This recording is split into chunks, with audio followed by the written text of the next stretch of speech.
اعوذ باللہ من الشیطان الرجیم بسم اللہ الرحمن الرحیم. میں خواہر سمرن امتیاز جامعہ تعلیم القرآن والاحکام للبنات سے.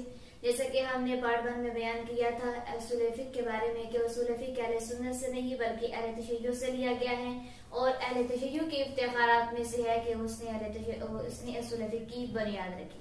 ہم نے جس طرح کے پہلے اصول فقہ کے ابحاث کے بارے میں گفتگو کی تھی، ایک مباحث الفاظ کے بارے میں، دوسری اصول فقہ کی عام و خاص کے لحاظ سے. اسی طرح کا سلسلہ بڑھاتے ہوئے مباحث اصول فقہ کے لحاظ سے ہم تیسری بحث کو سٹارٹ کرتے ہیں. تیسری بحث یعنی حجت کی بحث، فلاں حدیث دلیل بن سکتی ہے یا نہیں. مثال کے طور پر خبر واحد کو لے لیا جائے کہ خبر واحد حجت ہے یا نہیں. اس کی بنیاد خود قرآن مجید نے رکھی اور کہا یا ایھا الذین آمنوا ان جاءکم فاسق بنبأ فتبینوا ان تصیبوا، اے ایمان والو اگر کوئی فاسق بندہ تمہارے پاس کوئی خبر لے کر آئے تو اسے پہلے تحقیق کرو. یعنی اگر فاسق نہیں ہے تو تحقیق کرنے کی ضرورت نہیں ہے، کیونکہ خود قرآن مجید نے اور امام طاہرین علیہ السلام نے بتا دیا اگر کوئی موثق بندہ خبر لے کر آ رہا ہے تو اسے قبول کرو. اسی طرح امام حسن عسکری علیہ السلام کے بارے میں اگر گفتگو کی جائے، انہوں نے فرمایا الامر ثقۃ فما عدى الیک انی فانی یؤدی بما قال لك عنی فانی یقول، یعنی میرا امر سکہ ہے، جو بھی کوئی بات میری طرف سے کرے وہ میری طرف سے ہے، جو وہ چیز میری طرف سے لے کر آئے تو وہ میری طرف سے ہے. کیوں؟ کیونکہ انہوں نے خود سکہ کی حجیت پر بحث کی اور اس کی دلیل پیش کی.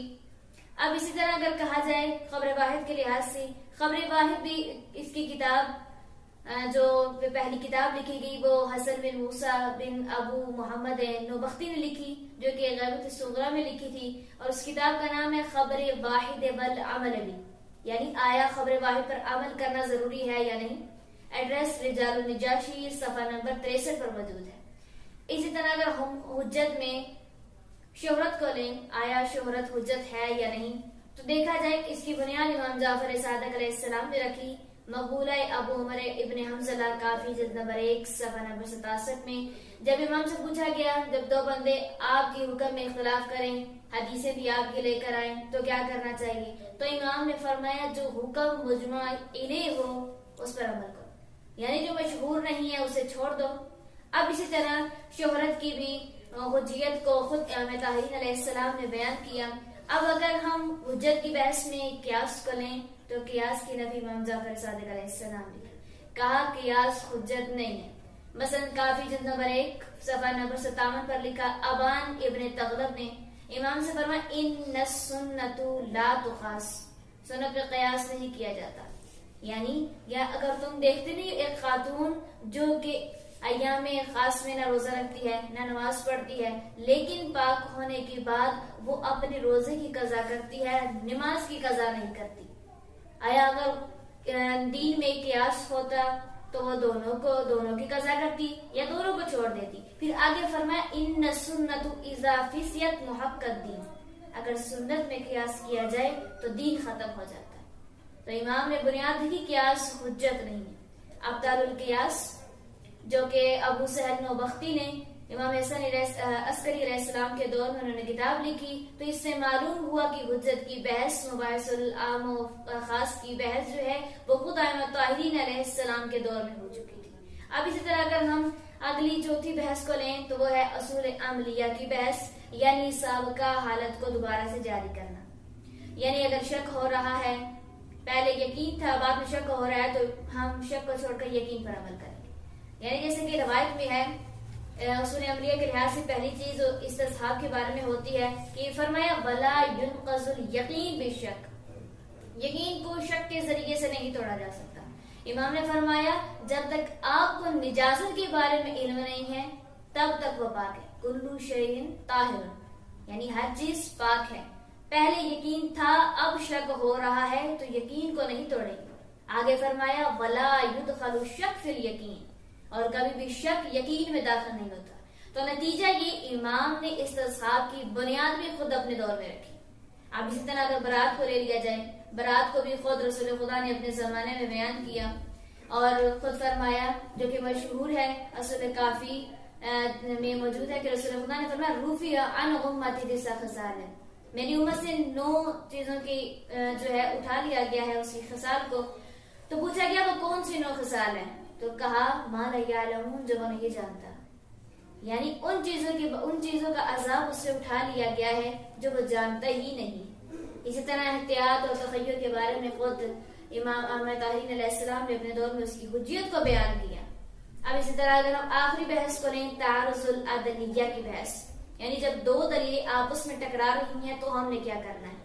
یہاں پر امام نے اپنے دور میں اس کا علاج بتایا. ابو عمر ابن حنظلہ، جس کا ہم حوالہ پہلے دے چکے ہیں، اس میں امام نے فرمایا اگر دونوں خبریں مشہور ہیں تو ایک مشہور کو لے لو.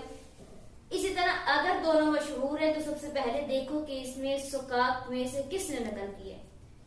اگر دونوں کو سکاک نے نقل کیا ہے تو دیکھو پہلے میں جو تمام سکہ ہیں اسے لے لو، دوسری کو چھوڑ دو. پھر کہا اگر وہ قرآن کی موافق ہے تو لے لو، قرآن کے موافق نہیں ہے تو اسے چھوڑ دو. کیوں؟ کیونکہ امام جعفر صادق علیہ السلام فرماتے ہیں کلامنا اذا یوافق کلام اللہ فخذوه والا فترک علی الجدار.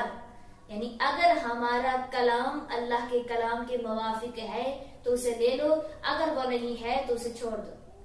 یعنی اور جو مخالف و عامہ کے یعنی اہل سنت کے اسے لے لو، اور جو ان کے موافق ہے ان کے مطابق ہے اسے چھوڑ دو. یعنی احمد طاہری علیہ السلام نے اپنے دور میں اس کی اپنے اصحاب کو تعلیم دی کہ اگر 2 دلیلیں آپس میں ٹکرا رہی ہوں تو کس کو زیادہ ترجیح دی جاتی ہے. اور اس کی پہلی تعلیف جو اس دور میں آئی وہ امام موسیٰ کاظم علیہ السلام کے اصحاب میں سے جنہوں نے امام کے دور میں تعارض العدلیہ کے مسائل کو حل کیا، وہ ابن ابی عمیر نے کتاب اختلاف الحدیث لکھی. رجال النجاشی صفحہ نمبر 326 پر موجود ہے. یعنی اگر 2 حدیثوں میں اختلاف ہے تو کیا کرنا ہے. اس وجہ سے ابن ابی عمیر نے کتاب لکھی اختلاف الحدیث. اب اسی طرح آگے حوالہ دیتی جاؤں کہ امام رضا علیہ السلام کے دور میں ان کے اصحاب نے یونس ابن عبد الرحمن توسی جلد نمبر 2 صفحہ نمبر 512 میں لکھا ہے. اس نے جو کتاب لکھی وہ تھی کتاب الاختلاف الحدیث والمسائل. اب اسی طرح آگے چلیں تو شیخ توسی انہوں نے بھی کتاب لکھی، اور ابو منصور سرام نیشاپوری نے جو کتاب لکھی وہ ہے ابطال القیاس، فہرست توسی صفحہ نمبر 537 پر موجود ہے.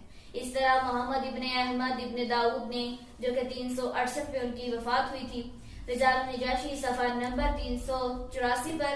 اور اس بندے نے جو کتاب لکھی تھی الحدیث المختلفین، اس کے بعد یہ سلسلہ جب چلتا چلتا شیخ مفید تک پہنچا، اور شیخ ابو الفتح الکراجی نے اپنی کتاب کنز الفوائد کو درج کیا، اور اس کے بعد شیخ مرتضی علم الخدا نے اس کو بیان کیا، اور ان کے بعد شیخ توسی عدت الاصول نے کتاب لکھی ہے جو 2 جلدوں پر مشتمل ہے.